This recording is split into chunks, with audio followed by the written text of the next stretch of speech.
And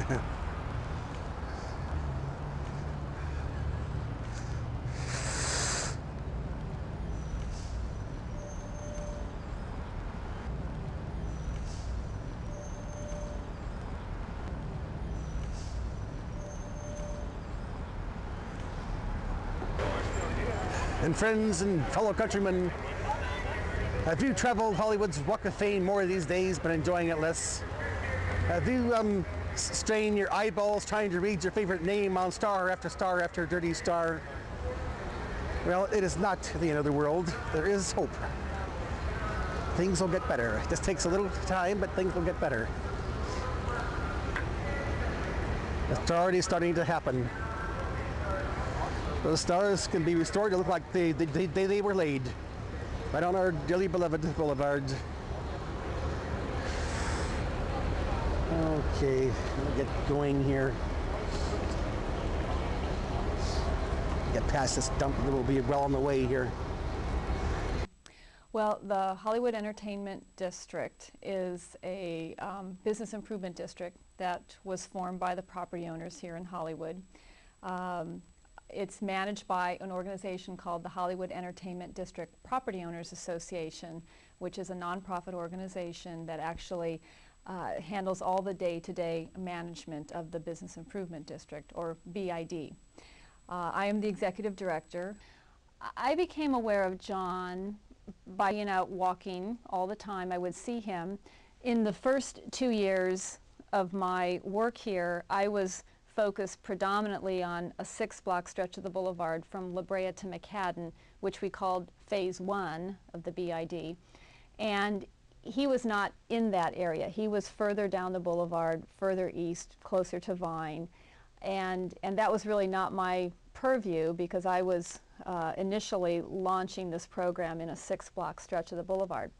When the property owners in the new area, which we call Phase 2 of the bid, decided to go ahead and assess themselves and pay for clean and safe services, I began to walk the area to become more familiar with what we needed to do and what we were up against. And I saw John, and I saw that he was out there all the time, you know, almost rain or shine, very reliable presence on the boulevard, and on his own volition was cleaning the stars. People would voluntarily give him Brasso and other supplies. I bought him Brasso just to kind of, as my calling card, hello, would you like some Brasso? I'd like to introduce myself. So I realized that we were going to be hiring a maintenance contractor now to tackle this new stretch of the boulevard that had been handed to us. And I wanted to see if it would be feasible for him to be employed by the maintenance contractor. When I still was working for that turkey ball down there on Melrose, yeah. That cheat thief. Yeah. And I was commuting on the buses, you know, and I had to go to the Walk of Fame from Vermont to down here. Anywhere between Vine and Highland, usually it's around Ivar, Cahuenga, or Wilcox, right around here somewhere, and then take another bus to go, which goes down to where they are, where that is. They take 2 buses, and waiting on the Walk of Fame, I'd look at these damn stars, and by God, they all look like that thing on the end of the corner right there. That you know, they're all dull and black and kind of unattractive. And I noticed the 12 stars in front of Scientology over there are just polished and shiny. And wait a minute. If they can restore those, then they can restore these, or at least most of them. Yeah. And decided to observe how they were doing that. Although they're very clandestine, they don't want us to give away trade secrets. If they have something ahead of somebody else, they're not going to tell you what it is. You see, they keep that to themselves. You think Tom Cruise knows how to clean the stars? Tom Cruise needs to clean his star. It's terrible. You see his star? Yeah. It's all black in here, you know. Really? He's a big Scientologist, right? Yeah, or a supporter. Either he belongs to it or he supports it. Same with John Travolta. Both of them poured millions and millions of dollars into that thing. And this facility right here is actually a service provided by the building across the street. You know, wants you to know that either. See, it's designed to look like it's not connected with Scientology.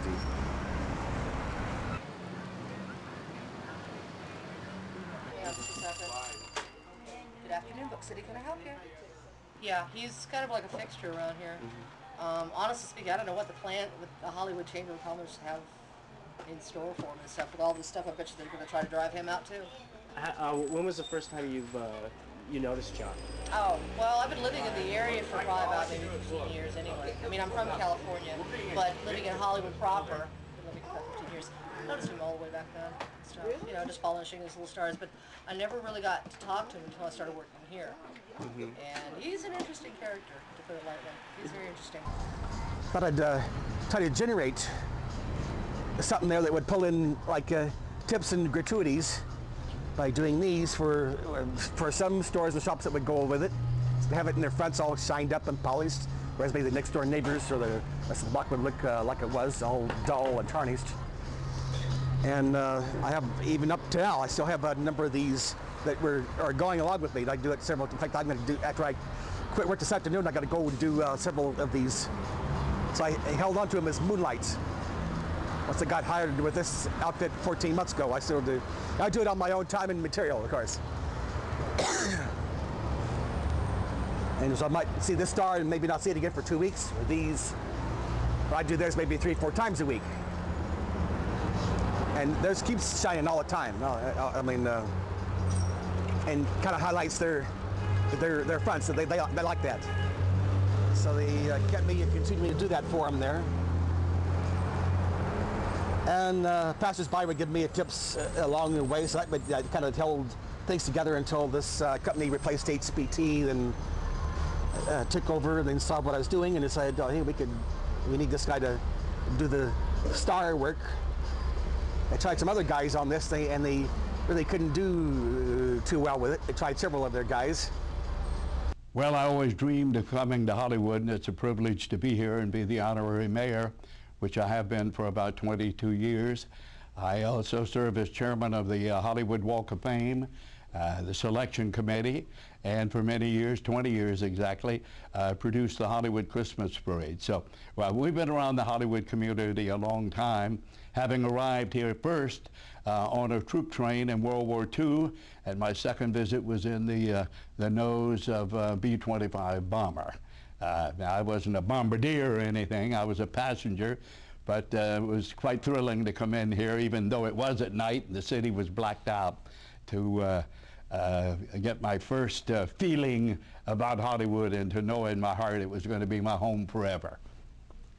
They have a lot of ornamental brasswork on them, you know, and they clean those, and I'm watching what chemicals they were using to keep that stuff all, you know, it's exposed to weather and just moist air and rain and everything kind of tarnishes it out. Not like the street washing water does to this, because it sits there and puddles up and then it really does a job on it. But rain water either just drains off or evaporates, but it still does some spotting there because it finds dirt and becomes impure in spots. Not like this, not as bad as this. But anyway, I was watching their technique, and then there was some guys that work for the Chamber of Commerce, and I was observing their thing, and they all came down to something, a variation on a theme here. This is your common household glass cleaner you can buy just about everywhere. This is, you know, like I said, you can get it in the hardware stores or home supply places or larger supermarket chains. Probably your supply sergeant down here would have it. Different brands of the same thing, Noxon, Bright Boy, it's all basically the same thing there. Autochrome cleaners will also do it, but they're more expensive. So I had to put some variations on a thing together and try something, and I'd recovered some stars you would never believe, although it took some work, a lot of work. But once I've done it, then it's easy to maintain. You got to keep maintaining it, otherwise it downgrades again.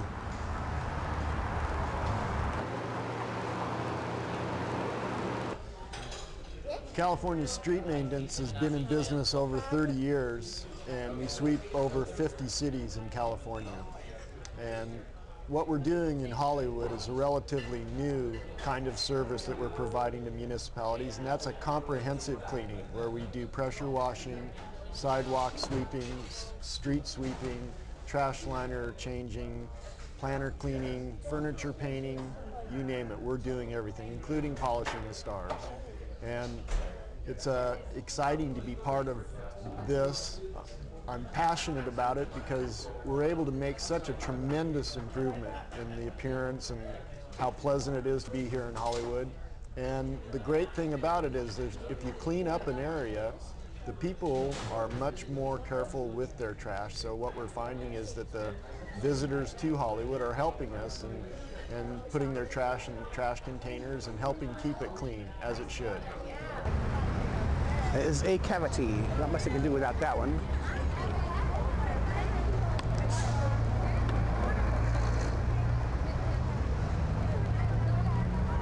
Can they laminate these or something to protect them? They tried that, and then of course the foot traffic would wear it right off right away, so you lose their protection. They tried coatings, and you mean the brass, the round thing? Yeah, they tried lacquers, they tried all kinds of stuff, on those over the years. It would wear right off. There isn't anything they haven't thought up at least once or twice, or probably tried.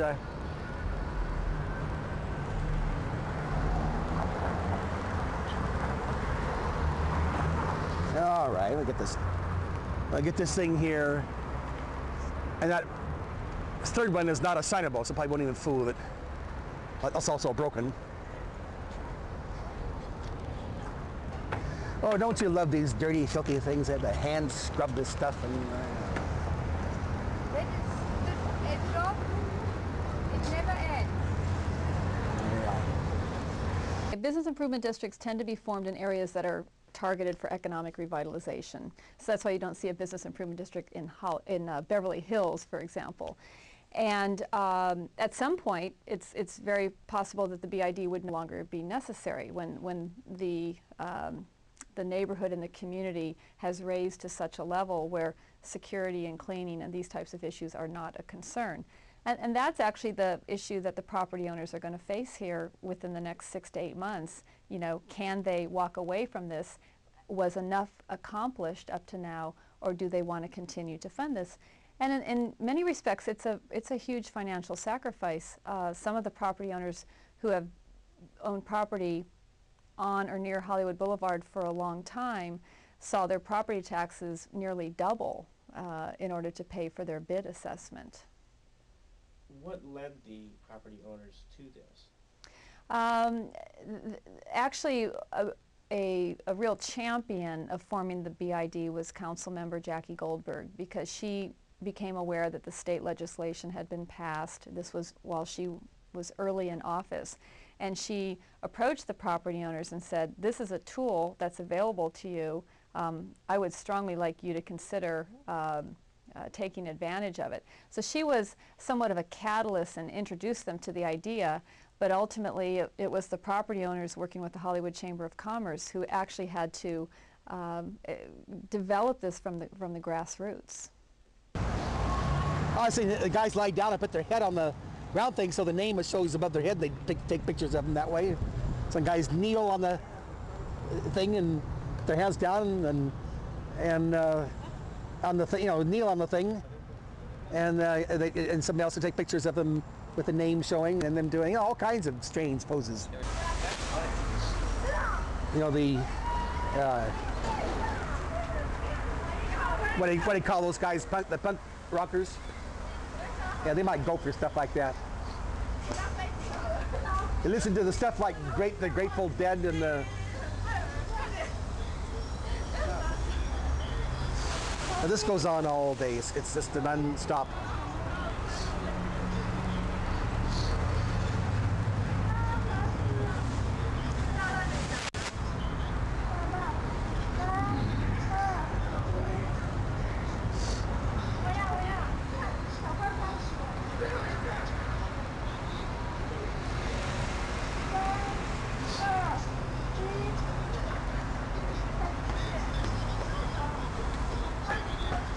You got a shoelace loose, you should fix that, Otherwise she's going to be playing jump rope or something there alone as the thing flips around and around and around, and she gets, catches it the wrong way, so she'll be end up right on the floor, right on her face. Ever seen anyone kiss a star? Yeah. twice in one day, twice within 20 minutes. It was that Jimi Hendrix star in front of Book City.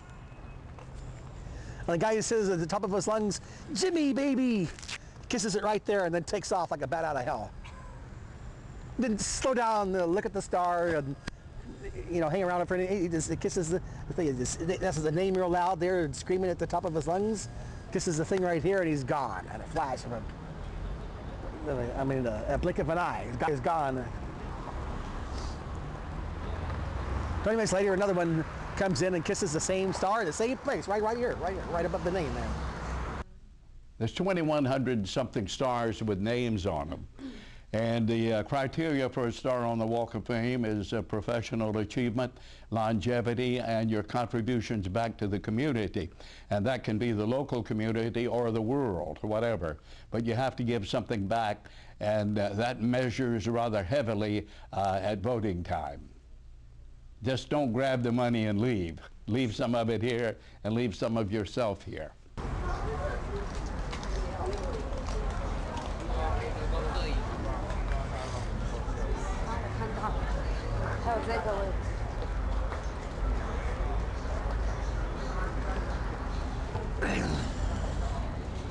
They tend to come in waves,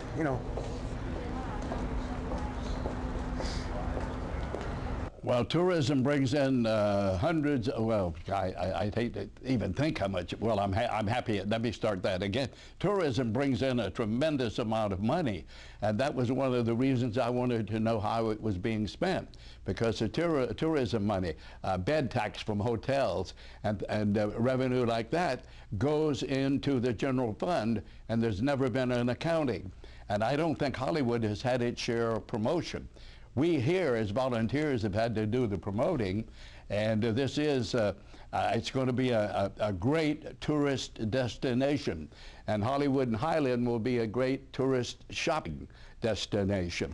So we're on to something right now. The spirit of Hollywood is back. I'm just delighted with the way things are going.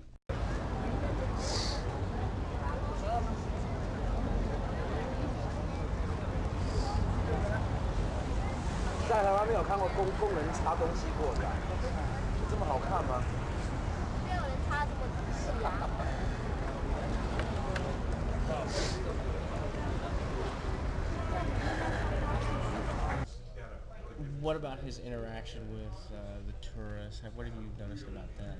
Well, I think that's a real positive part of his being here, is that he will engage in conversation and banter with people, and they'll make comments as they walk by, and he'll field their comments and come back with some hilarious responses. Come on down, it's open. Yeah. Oh, you're clear. Don't be afraid of that camera, it's just a visitor. Don't worry about this guy. Just go ahead through. Don't worry about me, it's open. Just go ahead and through. I mean, I don't know, what is it you're afraid of? I mean, this guy is harmless. He's not going to hurt you. Go ahead. You walk by? Oh, yeah. Sure, go ahead. Been trying to get these clowns to go through here all day.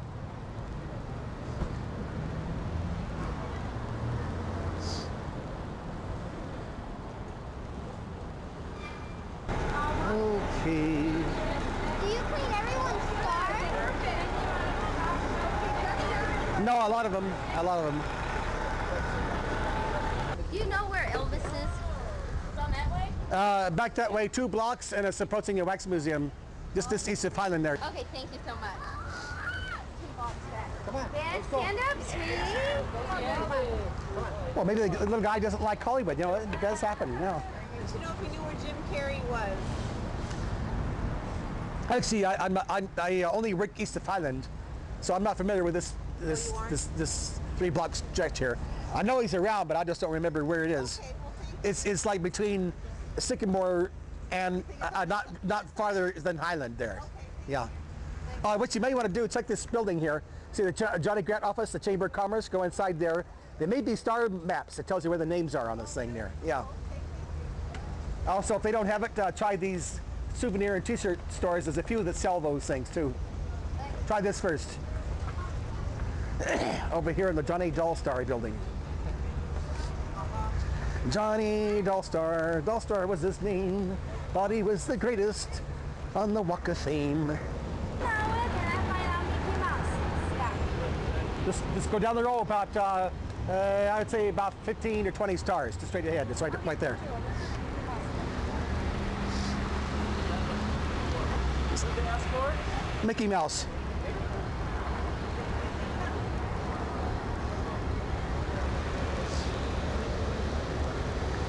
I thought this whole place was kind of Mickey Mouse in its own way, you know. Hey, Che. Take a photo for the name. Okay? Also have a little leg hair there. Okay. Yeah. We want to take a photo for Michael. Take your stuff there. Okay.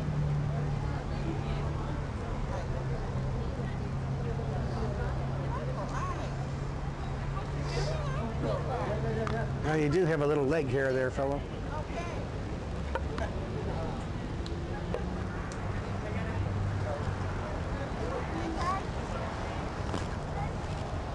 And beware that any time he may get overrun with a Scientologist, the members of their own neglected, but kind of in their morgue-like state.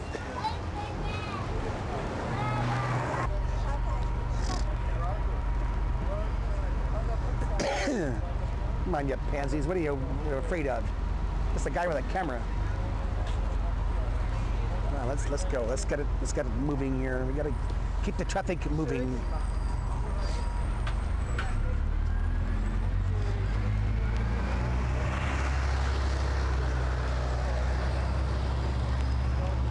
Can you do me a favor? Yeah. I will make a picture for my daughter's teddies together with you. Is that okay? Well, this is a famous name star. Is this okay? Yeah. Do this one. Just that way. Yeah.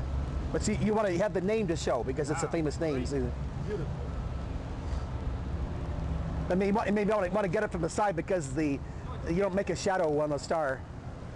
You want me to? Well, so now you're okay. Yeah, yeah.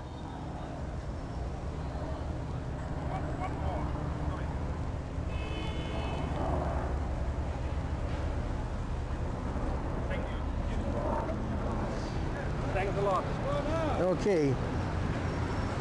Thank you.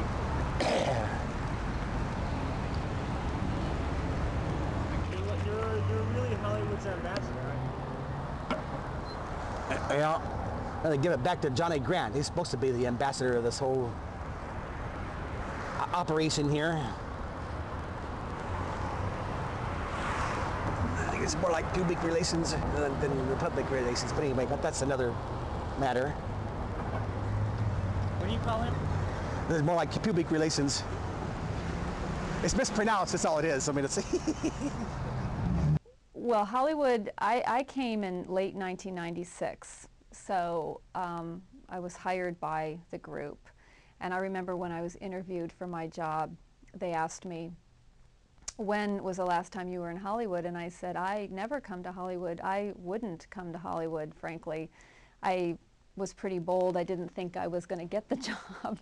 And I said, you know, if I had time with my family, a weekend night, we would go to Old Pasadena or 3rd Street Promenade. It's safe, it's clean, there's restaurants, there's shops, there's lots to do. That is not how I would characterize Hollywood, not in 1996 and certainly not before. They gave me the job, so we've had to change that. And before that, clearly it was not an area that you would feel safe to walk around in at night. A lot of people would feel very nervous about bringing their children here unless they stayed in a real tight configuration around Mann's Chinese Theater.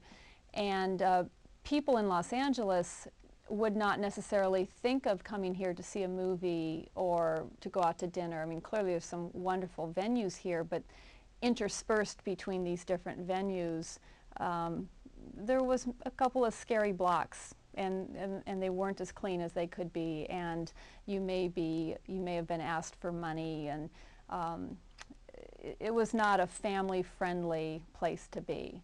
So the property owners knew that if this area were truly to turn around, and if ultimately major investors were to come back in and to bring stores and bring vitality and bring restaurants and bring nightclubs and bring their employees back, it had to be a clean and safe place. That was a fundamental building block to renovation.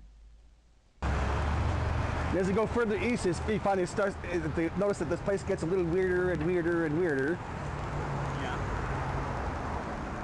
Hopefully not anything more dangerous. You've run into it before, but just weirder, you know.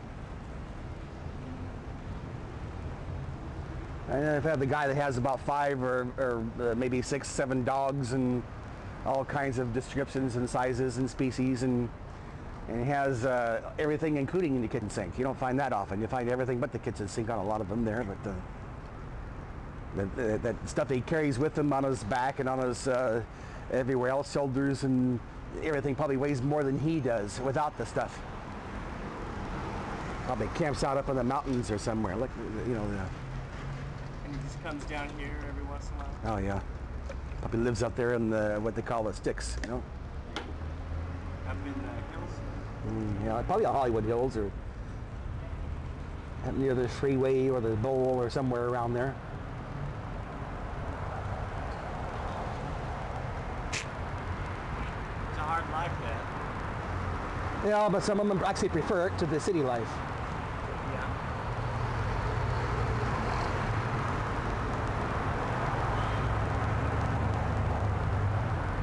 You don't have rent to pay, you don't have the utilities to pay, you don't have a lot of stuff that they see as nonsense. You know, home could be anywhere they want to, you know, under a freeway overpass. It could be in case it rains or storms or somewhere, or some cave they might have found somewhere that bats have not yet occupied. You know, there's lots of ways of survival out there. They managed to find it.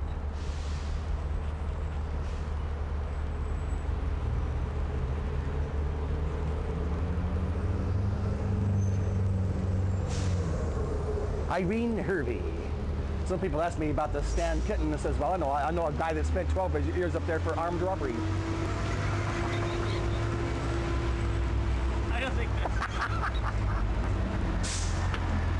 probably not Stan. That's a goodie, isn't it? Yeah. I think he's careful about it because we really don't want him to be working and panhandling at the same time. But yes, I do think he gets some tips, which I think is fine. Mm-hmm. Now, do you know much about his history before working for you? I do. I've learned over the last year and a half a little bit about his history. Yes. What have you learned? That the loss of his leg was due to a childhood accident that he really is reluctant to explain, and or childhood disease, which he hasn't explained, and that he worked in television repair, and until that didn't work out, that business failed, and that's when he started panhandling in Hollywood. Mm-hmm. Oh, we had a guy up here on Vine drop his pants and take a number 2 right on, what was that, Cesar Romero up there, and then wiped his posterior on the one next to it, which will be James Dean. It happened not once but twice, about 2 weeks or 10 days from each other. So that definitely would be the strangest thing. I mean, What was that about? well, he had to take a shit. They couldn't find the bathroom that was open. Most of these restaurants don't open until probably 9 or 10 o'clock in the morning or something, 11. Man. I hope your friends with the water had to clean that up. I think they went around it because they've been there for like a day or 2 days. So once the streets are, I probably just went around the thing rather than hit it, you know. Where's Cesar Romero? Well, luckily he's got another star down here on block number 10, that one of us just past Whitley, between Whitley and Cherokee. We got 2 of those. Now, how did they get 2 stars? Oh, they even have 3 stars. But remember, this is different though. You get the same name, but not more than one of these things. You had one for movie, one for TV, one for records or some other thing. I didn't get that. Frank Sinatra's got 3 stars. Oh yeah? Sure. He's got one right around the corner. Drop down to that second building down there, the hotel. I call it the Hotel Royale. Actually, it's the Hollywood Plaza Hotel. At 1637, I think that thing is. Anyway, Vine. Who's You know, we don't just Liskly News. We have that tender, loving care. See that. Do you have a favorite star? Well, when I was on the street there for that year and a half, I used to bed down right next to a guy Lombardo. And you see with that store with the roof that goes over the walkway over there on the other side, it's called Antenna. It's a clothing store. That was a neat thing because you had that protection if it rained. That area was kept dry by that roof overhang there. See? One of the few spots on the boulevard where you had one of those.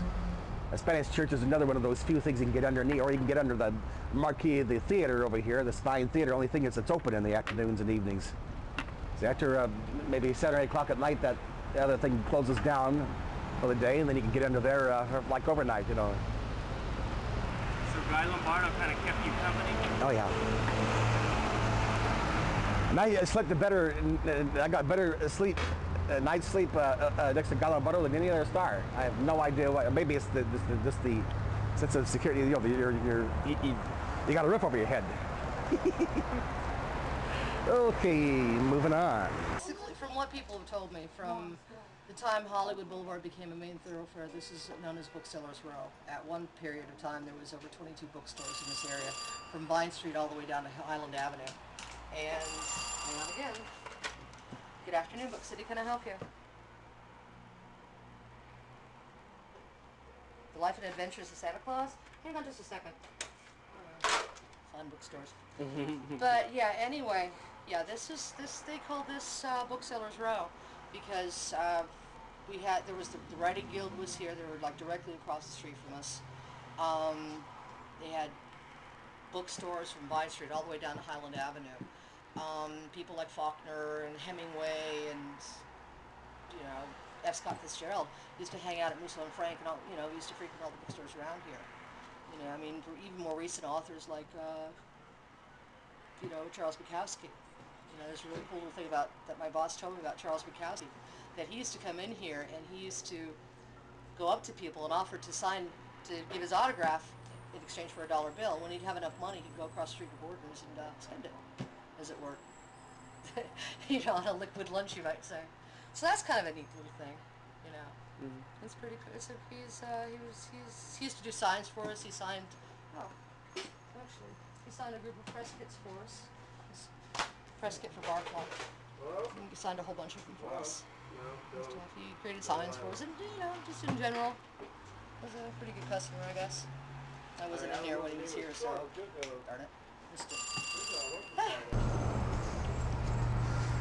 Well, you had to keep reserves in place and then make like they didn't have anything. You're living on the street for about 1.5 years. And I really did for about 1 year. Oh yeah, I used to bed down right next to Guy Lombardo or Jane Mansfield. And between about early 97 to maybe towards Halloween of 98. And it started to get good enough where I was able to rent a place where I am now, up on Vermont. So you know a lot of the people still out here?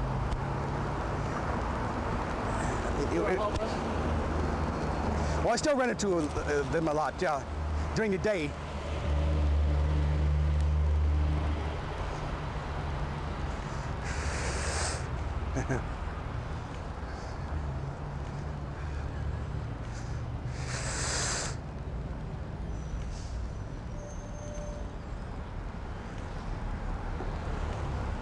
So you were just living off the tips feeding these stars? Oh yeah, oh yeah.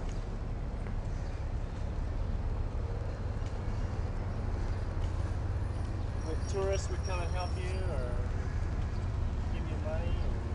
Well, it wasn't tourists, some locals, some tourists, maybe a tourist here and there, but mostly it's like locals. Hello there. Where's your uniform? You're not wearing your cuneiform today. You're supposed to have a thing that looks like mine.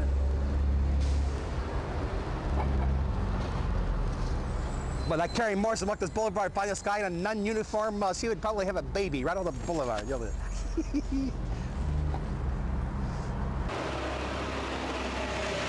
Mrs. Wilcox gave it the name. It was something she had heard from a friend describing another place back in the East, I think around Chicago. And, you know, Hollywood was built on hyperbole. You never really know. Some people thought because there were holly trees here that she went to England, and there's a lot of holly trees there and saw that. But I think the one that they really you know, say is the truthful one is that she heard it from the lady on the train. No, that guy Wilcox came up with the idea of calling it Hollywood Boulevard and Vine. Changed the Prospect Avenue to Hollywood and renamed that other street. I don't know what the name of it was. It's its earlier name. They call it Vine. So it's stuck together, Hollywood and Vine. And being so honored, he got his own estate named after Wilcox. That should be part of your local history and folklore and all that kind of crap. I don't even care really. Like there are 8 different stories on how the hand and footprint started. And I like to check these things out. And the true story is that Mary Pickford arrived home one day when they were putting in a new driveway. And her little dog Zorro jumped out and ran through the wet cement. And of course the workers are screaming and chasing him with a shovel. And Mary went in the house and it was Sid Grumman calling on the phone. And she told him what had happened. And Sid, being the great showman that he was, and having that computer brain long before computers were ever thought of, he came up with the idea and called back and said, Mary, will you and Doug come down and put your hand and footprints in fresh cement that we will make up? And they set a time and did it. That's how the hand and footprints started. Nobody accidentally fell in cement.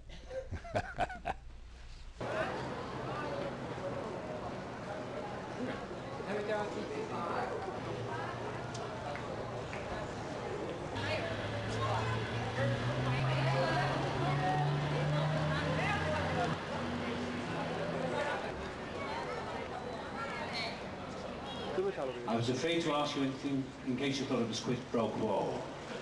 Because quid pro quo, Barry is. As I presented a few months ago with a star across the way here. And I was very honoured to be asked by her. And I'm a bit bashful about what she's just said about me. Because I had no idea that my life was going to turn out like this. It is a magical time for me, really, and that sounds very Hollywood to say that. But many years ago, many years ago, too long to remember, some GIs used to send us food parcels after the war. And to send it around to Stan Winston, of course, there he is. And I want to thank Stan for coming. And they used to send these food parcels to us after the war. They were the American GIs. And I used to get these Look magazines. And there were always photographs of movie stars and the American Dream. And I used to look at photographs of this. And then in 1973, in November 73, one Sunday or Monday morning, I came here. It was a day very much like this, raining in November 1973. And I stood in Humphrey Bogart's footprints. They're just about here somewhere. And John Wayne and Bob Hope. And I was staying at the Sunset Marquee, and I used to go to Dino's, which was a little restaurant there, owned by Dean Martin, and I used to go in there waiting for the Brat Pack to come in, Sinatra and Sammy Davis, but they never did show up. I think they'd moved on, and I asked the maitre d', I said, do they show up? He said, no, he said, they've moved on. So I was starstruck from a very early age. And when I stood here that Monday morning, on a very wet Monday morning in November 73, little did I realize that one day I had no idea that this would happen. So I guess we are such stuff as dreams are made of, as Shakespeare said it, or something like that. And I never expected this. So I'm very honored. I guess my life is really none of my business because I have no ideas that any of this is going to happen to me. I want to thank all of you for your great generosity, for your great friendship. And I'd also like to thank Ridley Scott for his great movie that's coming up soon. And for all responsible for this.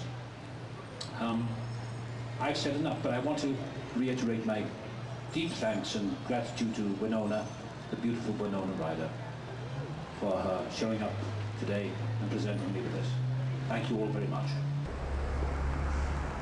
Now, you notice I skipped that one because the Chamber of Commerce has a guy that damn near had a baby when he found me working on that one day. So I said, well, I'll leave it alone. So if it's your baby, I'll save it for you. I'll you know, you can shine it up all the way you like. He's not down here, is he? No, but that's okay. Some people ask me, well, how come that one's dull? It says, well, the Chamber of Commerce handles that one. They don't want me to leave it alone. Do you ever come down here and see them induct people into this Walk of Fame ever? You mean to present the star, that Johnny Dull star, give the celebrity the new star? I've seen him lots of times, yeah. Or I mean Johnny Grant. I call him Johnny. I call him Johnny Dull star. Oh boy.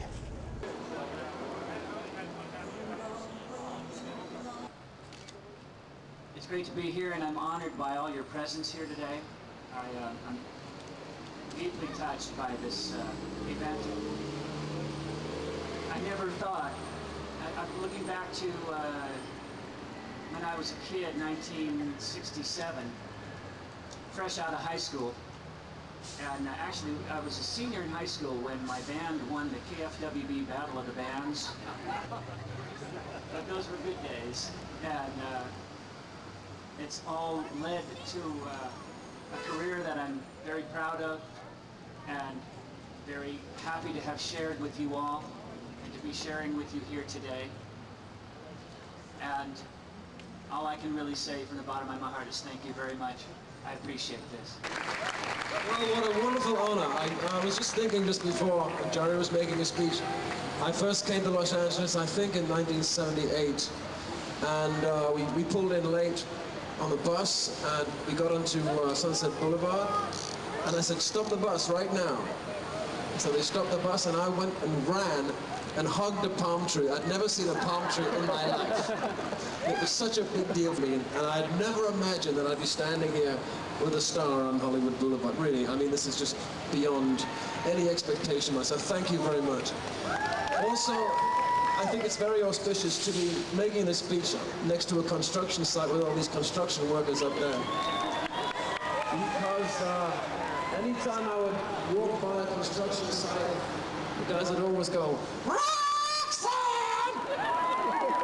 So, thanks guys. Thank you. Get back to work. No, right. Anyway, thanks everybody. I've had a great day, and can't wait to see my star. Bye-bye. Oh, welcome to the Dirty Stars on Hollywood's Walk of Shame. Oh, what fun it is to try to read your favorite name. I just make it there's a general assumption that since it's on the floor, it can be walked on. You don't take it personally, though, do you? No. People are just not cognizant of the fact that I'm even cleaning these things. They just go right by me there. Some do, but some know what it is. But they're so busy going to. You notice how fast they walk. They walk very fast. They're behind schedule. They're late for everything all the time. They don't have time to say hello or anything. So they're probably not even recognize the fact that this is being worked on. Or what time does he reach the pavilion? What the hell do we have here?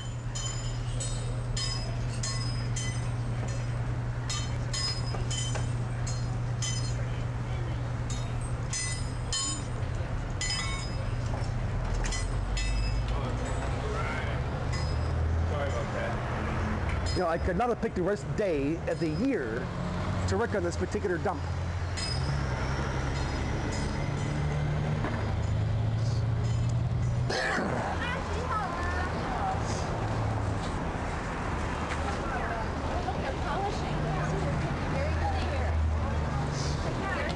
We must keep the traffic moving. We're getting bottlenecked back in here. You know, we must keep it moving.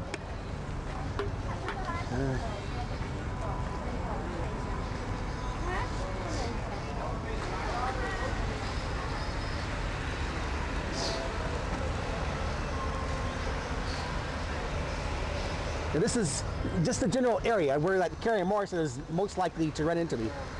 She doesn't get back towards Vine that often or anything. Go ahead. Yeah, go ahead. Go ahead, go ahead. Here comes the bell. I could ring his bell. Yes, sir.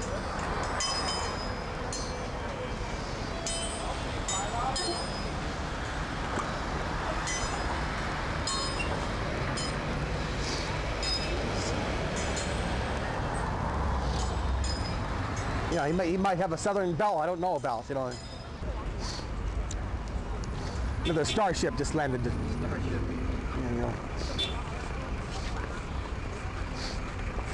I think he had 3 starships landed this time. I think it's the Pinta, the Nina, and the Santa Maria. I remained earthbound and get caught in the crowd, you know.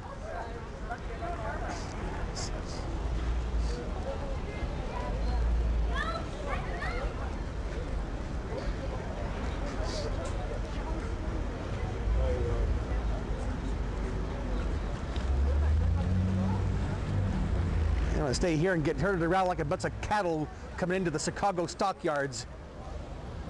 The hell with it.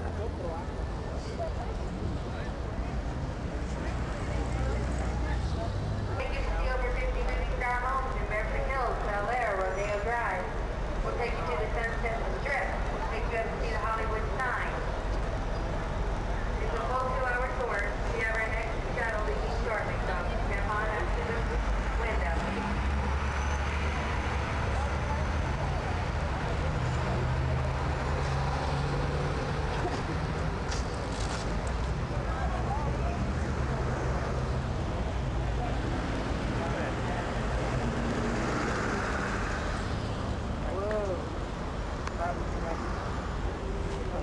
Okay, let's get it on, yeah, pansy. Fuck this. That's what I mean. I don't like working in front of this particular dump.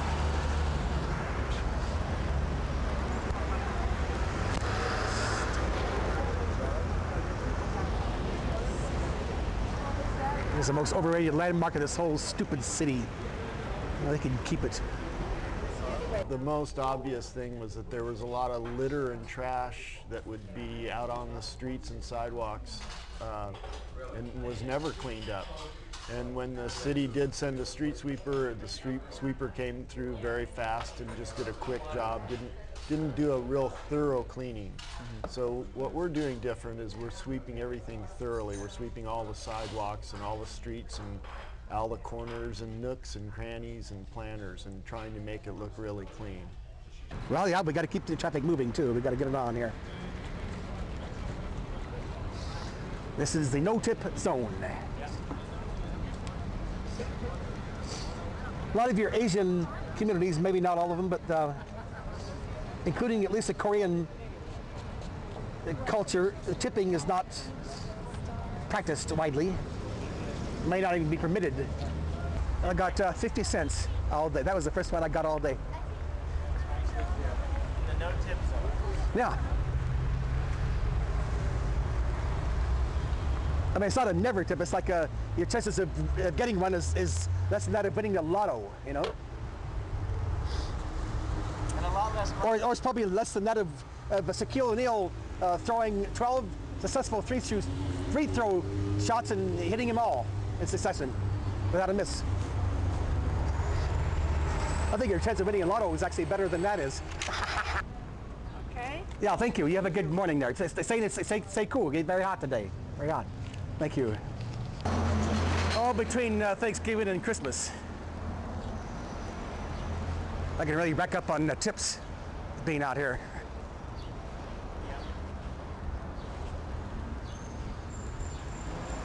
The guys are getting that more giving mood, and so this would be a natural for picking up tips, especially from tourists. You get a lot of tourism during that holiday season.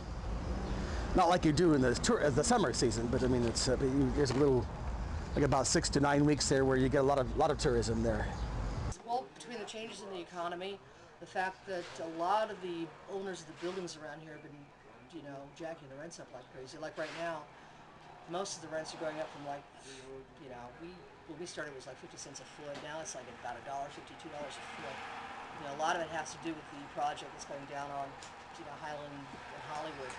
And everybody's like seeing dollar signs. They're going, oh boy, money, woo, at last, which is, they're kind of like putting the cart before the horse, you might say. Because they've tried this kind of stuff before, but they really, they just really, they just kind of jump the gun, as it were. So what ends up happening is they end up putting the rents up so high that people can't afford them, they move out. Next thing you know, you got a whole bunch of stores that are sitting empty, and then when they, they're getting filled up with t-shirt shops, which is pretty bad, What's happening here at Book City? Well, our building a couple of years back was, I guess the controlling interest of this building was sold to a developing company called CIM. And CIM, from what I understand, are responsible for the 3rd Street Promenade, for the Old Town San Diego and Old Town Pasadena. And people have told me that their pattern is going into an area, jacking up, buying buildings, jacking up the rent, forcing all the little mom and pop shops out, bringing in the corporations, and just going, that's it. And that's kind of like what's happening here. We're being forced out because they're tearing a block down to build a movie theater. And it's like, the irony of it is there's about 3 or 4 movie theaters that are sitting around empty, that have been sitting around empty for like at least 5, 6 years, and with no plans to do anything with. I mean, I can't understand why they cannot take a theater such as like, okay, the Vogue or something else, one of the other ones down the street. Why can't they take those theaters and revamp those and or make them into a Cineplex, rather than coming in here, tearing down a viable business? In fact, the only bookstore that is left in this area. Instead, why are they doing this? Why are they taking the last bookstore in Hollywood and causing it to go out of business? Because they offered to let us move back in, but unfortunately, they said they would give us 25% of the space we have now for 3 times the amount of rent, which of course the way the economy, the book business is these days with the internet and everything else, that's going to kill us. We'd be out of business in 3 months, But they don't seem to care. It's big business, They haven't really helped us relocate. They really haven't given us any kind of aid at all. And from what I've had customers come in and tell me, they say, well, why are you passing up such a good deal? And I just sit there and go, what? What do you mean a good deal? They said, well, yeah, the development, I know some people, development company, they've told us that, wow, they're giving you guys a deal you can't refuse. They're not giving us any deal at all. I mean, it seems like to me they're openly lying to people about it. That, wow, okay, hey, we're doing this for the benefit of Hollywood. But if they're doing it for the benefit of Hollywood, then why are they getting rid of one of the last places that has, one of the last bastions of history in this town? I mean, their attitude is, if it's green, tear it up. If it's old, tear it down. And that's just the way it's been. I mean, if the city council cared so much, C.C. Brown's would still exist. That was a place down the street where they invented the hot fudge sundae in the turn of the century. You know what that place is now? T-shirt shop. You know what B. Dalton's bookseller is? A t-shirt shop. Crown Books, the place that place used to be, is sitting empty. Some god-awful office building.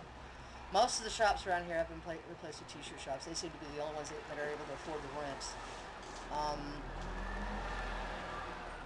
It's tragic.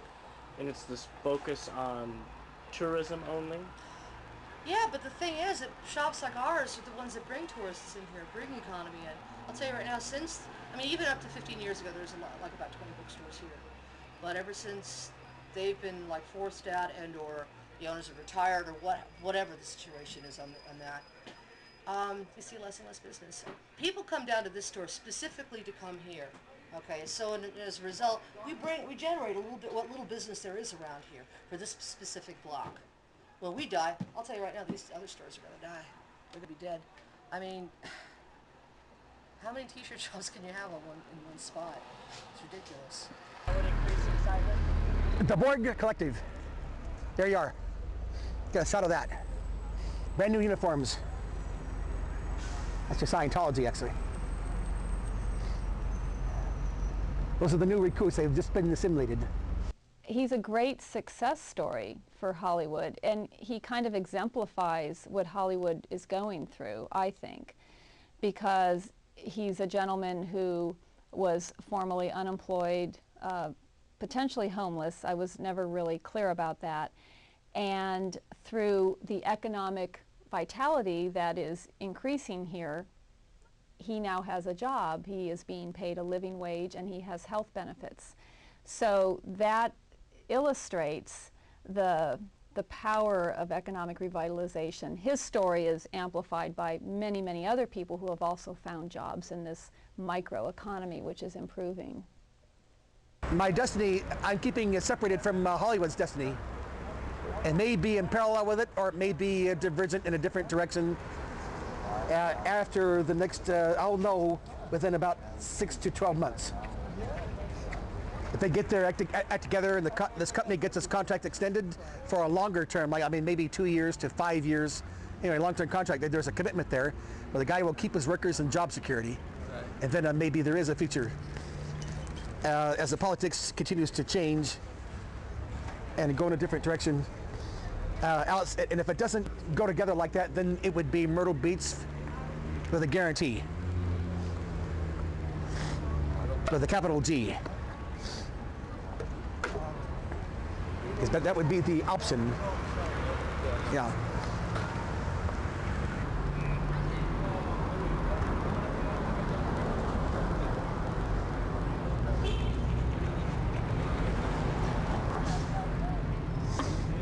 Let me just give you a little experience I had last night. I was called by the British Broadcasting System Nightly News, and they heard about the Hollywood postmark. And their host, it seems, had been here just a few days ago for the Democratic Convention.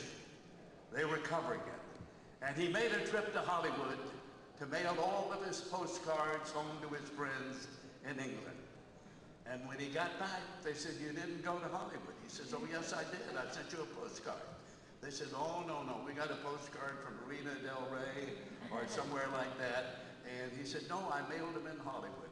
So anyway, he called me last night, and I was able to tell him and invite him to come back and mail all the postcards he wanted to back to England, and I would assure him it would bear the Hollywood postmark. Well, ladies and gentlemen, this is a memorable day for Hollywood. We have two occasions happening here in our community. We're going to swear in the new postmaster for the city of Los Angeles.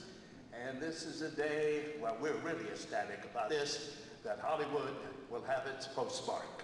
Today, there you go. There it is.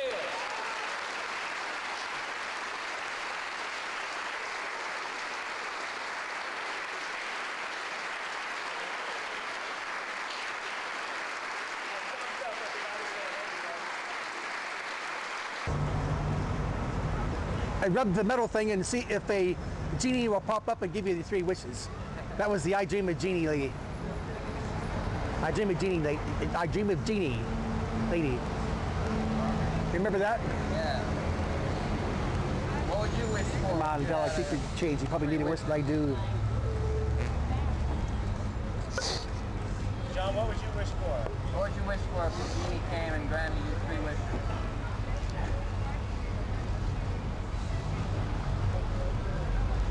Well, I wish number 1 was that all my me and all my assets,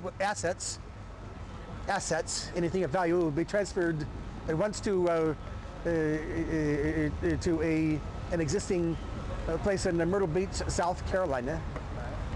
And then I would conserve the other 2 wishes for later once I've established myself there. And with the $1 million startup fund. See, I buy my mother that beachfront condo on Arcadian Shores and move her out of that igloo in Alaska. She doesn't need to be there. She thinks she does, but she really needs to come down and live in a decent climate.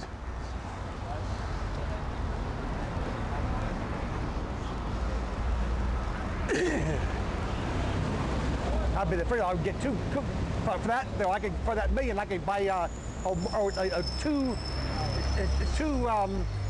of the larger oceanfront condos, be right next door to each other. I moved my mother into one of them. I could live next door in the other one, and kind of keep an eye on each other. Hey, always from South Carolina, Virginia, West Virginia can vacation and stay in the condos and not have to pay for expensive hotels. So they'd be down there probably every weekend during the summer. That's exactly what I do with it. She was the last leading lady of the silent era. She starred in 1927 with Lon Chaney in Laugh Clown Laugh. She was a little girl extra with Rudolph Valentino and the Sheik. She was the first woman to win the Oscar and Emmy and a Golden Globe Award.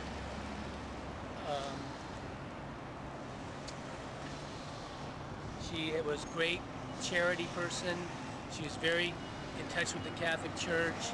She visited all the ill in the hospitals. She went to Mass daily. I couldn't say enough about her. She was the greatest lady. How did you know her? I met, I wrote a poem for her. I wish I would have had it. I would have given it to you. I don't have it. But she wrote me a letter, and where I lived in Palm Springs, she just happened to start helping. It's called the St. Louis Church in Cathedral City, Palm Springs area. And her and Jane Wyman were doing charity events to build up the church. It was a very poor church, and they were building it up. And she would be in the church. She'd be the first one there, and she'd be the last to leave. And she'd always stay there praying. She was a great lady. She was a total saint. So, you knew her personally? Me and my wife talked to her outside of church for 10 minutes. I never wanted to, she had written me like 3 letters from correspondence that I had sent with her, but I only had talked to her that one time for 10 minutes. And me and my wife, because we always respected her privacy. But it's a shame because I had written all of Hollywood, whoever you could think of I have written. I just got a letter from the mayor yesterday, Johnny Grant, about her not being honored. She should have had the Kennedy honor. She should have been honored by the Academy of Motion Pictures, and she should have got the Cecil D. DeMille Award from the Foreign Press.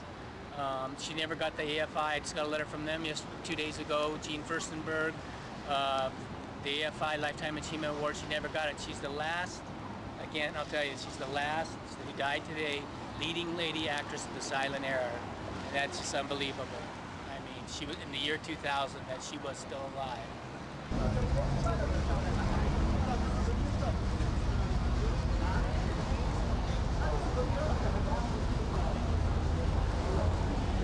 I cannot stress enough that chewing gum has got to absolutely got to be banned from the Walk of Fame. Absolutely. It has done more damage to the stars than all the graffiti ever put on them over the years. At least you have chemicals that will take off the graffiti.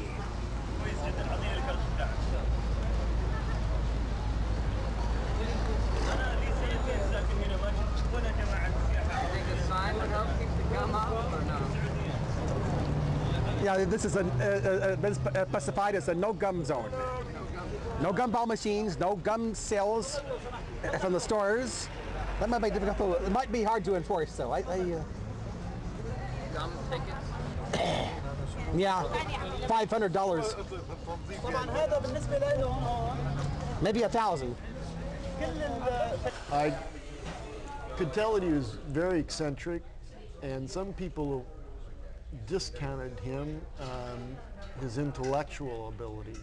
but I could see that he was very bright and his wheels were turning all the time, and I found him very charming. When you first learned of his disability, how did you think that would impact him working for you? I didn't feel that it would affect his ability to do the work, and it doesn't really affect his performance, and that's turned out to be the case too. Mm-hmm. Have you ever considered having John work in one area and then hire someone else, having him train someone else to clean other parts of the stars, or is that John's? That is John's, and there certainly, from time to time, we do help him and can, but he's got it under control. He's doing a good job. The new star, what they built since 1992, is this black center. This is a painted surface on here. It's not designed to be shined. In fact, it's designed not to degrade because that's a coating on there. But the brass is coated, and therefore it's a flat black rather than the shiny one like these old ones. These are the before 1992 model. That's the 1992 to present day style.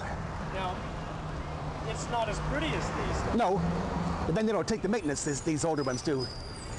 And it's also cheaper to manufacture, a lot cheaper. Because you have expensive high quality brass here, or those, you got a kind of a cheap electroplate. The pink stuff is probably about the same.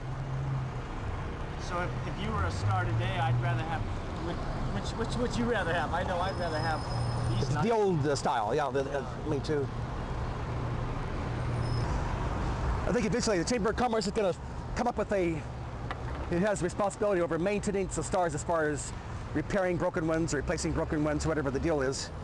They're going to come up with a way to redo the finish on those, probably redo the black top on them or something. That's appears to be enamel coated with a lacquer of some kind. I think that's what that or something similar. So they're going to redo those. They may wait until they get the actual ones that are actually cracked or chipped replaced. Get the worst ones done first and then come back and follow up and kind of go over the whole thing there. If you were to design this again, how would you make it different? What would you do? First of all, I would move these to the side and have a wall of fame. And then they can go about their business washing the streets down every night, and you don't have to worry about this getting all junked up. You don't have the physical wear because it's not being walked on all the time, and it would stay cleaner longer.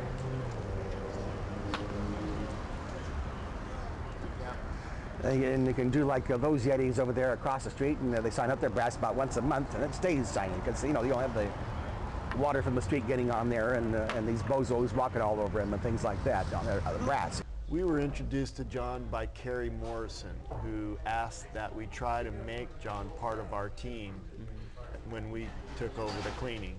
And meeting John and talking to him, he's very dedicated to what he's doing, much more so than any other worker you might find, because he has a genuine interest in the history of Hollywood. Well, there was like a whole group of 1,500 stars. Or a little bit more than 1,500. It's some odd number, but just over 1,500 stars. And when this whole thing was launched in 1961, it took about a year and a half to put it together. And so they had about 1,500 of them. Then they had all these blanks, which are a lot of them are filled in now. But so they could add 2 stars a month on the average. Some of them maybe is 3 or 4 a month. Average 2 stars a month new would go in. So we have a reserve capacity that would go for a long time there, so they could keep it going.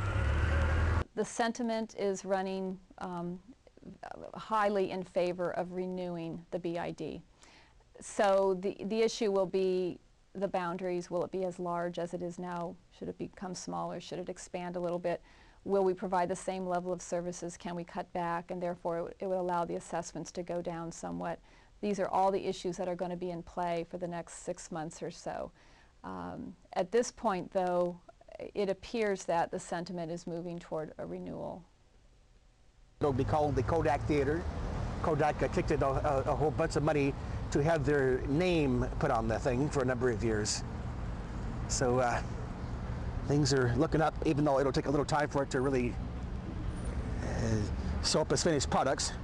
Another 1 to 2 years for the bigger part of it. this will parallel with it. You know, they want to get this done at about the time that new movie academy opens in about a year and a half, approximately. Hollywood's an important part of our culture, and my mom and dad courted here in Hollywood, and I may have been conceived in Hollywood for all I know. And it's exciting to cherish and clean and improve Hollywood. Hollywood's future is unlimited. They talk about the magic that could happen here before, back in the old days of hyperbole and all of that. It's just beginning. This is a city where anything in the world can happen. If somebody walked in here now and said, we need an Empire State Building overnight for a movie, we could get it made overnight. I mean, a model or whatever, we could do it. Hollywood truly is an incredible place. The Boulevard is going to be more festive, and I just invite everybody to come in and enjoy it. If you see the old man walking down the street, say hello, and if you got a question, I'll be happy to answer it for you. I mean, we're a bookstore that we carry stuff that nobody else does. And we have, like, film companies coming in here to do research for their films. We've had Steven Spielberg's people come in here and buy all the books they needed for their research on Saving Private Ryan. We've had people from Galaxy, you know, the film Galaxy Quest. They did all their research for the costumes and everything in here as well. And from what I understand, Tim Burton's people came down here and bought all their stuff in the scenery that they're going to be using for their new version of Planet of the Apes. So we're big, you know, with all the studios that are shutting down their research libraries. That's essentially what we are. It's a research library. We have stuff they don't even have. So, okay, it's $91.97 for that. So when we go, what are they going to do? You can't exactly go to Amazon and find any of these books. You guys going out of business?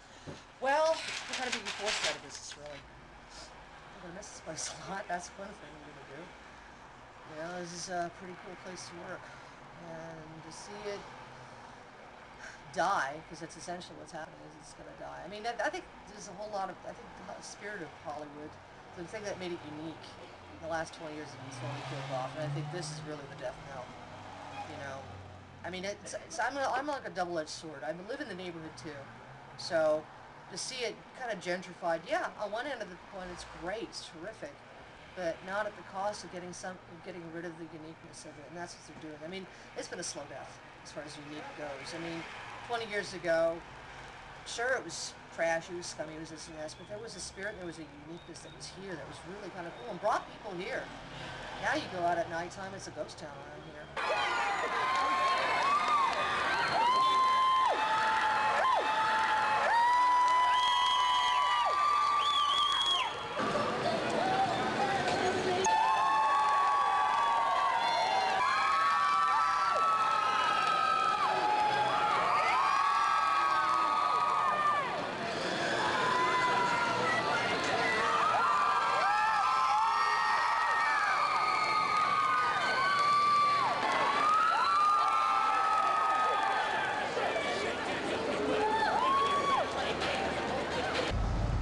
And welcome to the Dirty Stars on the Hollywood's Walk of Shame.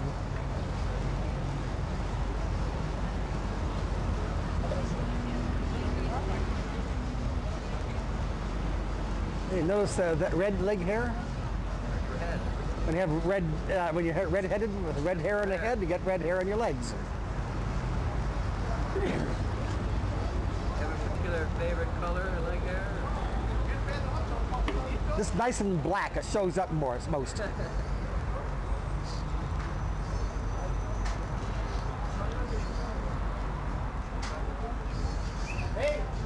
Or somebody's got a nice golden brown suntan, like the lifeguards who work at the beach and in shorts all summer long, they be nice and tan. Then you want the blonde hair, it shows up against the darker background, see that way.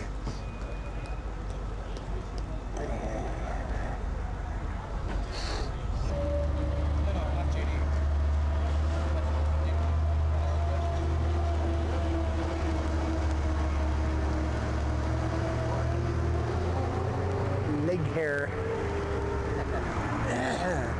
See that? Yeah. No, I mean leg hair.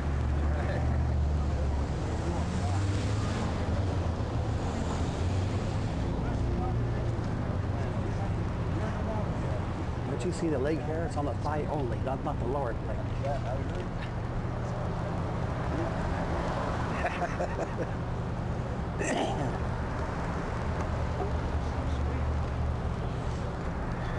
Never mind me. This is an amateur photographer just recording me cleaning some favorite stars. We'll be out of your way in about a minute. Huh? Yeah.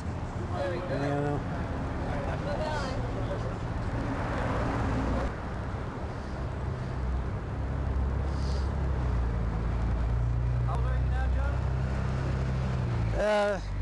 51. What about you? I'm 25. You got your whole life ahead of you there. Yeah.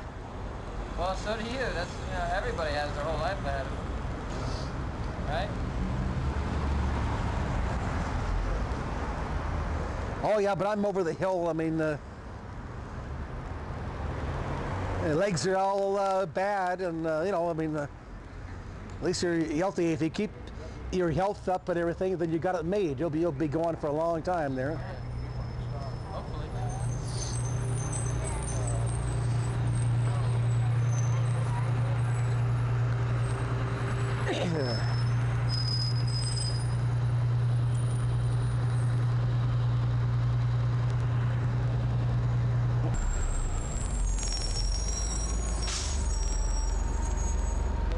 Okay. As late as you are, you might as well put off that scrub and wax job until morning.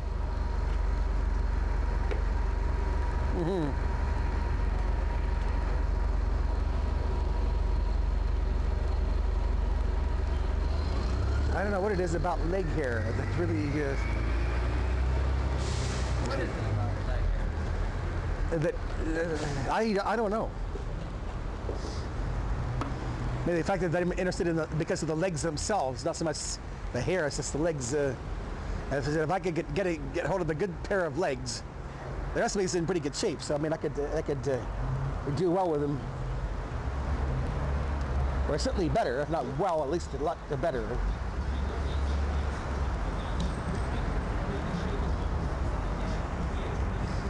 Once they get a leg transplant and make it successful, I'd be willing to be one of the first volunteers to hop on board a flight to Baltimore and get into John Hopkins as fast as possible, and says I'm ready to go right now as soon as we can get it together. How far away do you think they are from something like that? Like I said, they've already done a couple of arm and hand transplants. And that's I would think a hell of a lot trickier than the leg transplant. Right. Because the way you use the hands is a lot more involved and complicated than you would use a foot. Yeah.